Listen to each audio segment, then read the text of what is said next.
Hey everybody! Today we're going to learn how to disable personalized ads and kill your unique advertising ID in Windows 11. First, click the Start button and select the Settings gear icon. On the left-hand sidebar, click on Privacy and Security.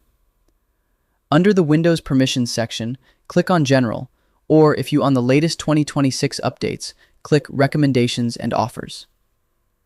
Switch the Personalized Offers toggle to Off. While you're here, also toggle off the option to show recommendations and offers in Settings to keep your Settings app clean. Toggle off the advertising ID. It's important to remember that turning off the advertising ID won't reduce the number of ads you see in third-party apps, but it ensures those ads are generic and not based on your private behavior. And that's it. Your Windows 11 is now much more private and less cluttered. I hope this helps with your current and future projects. Thank you for watching.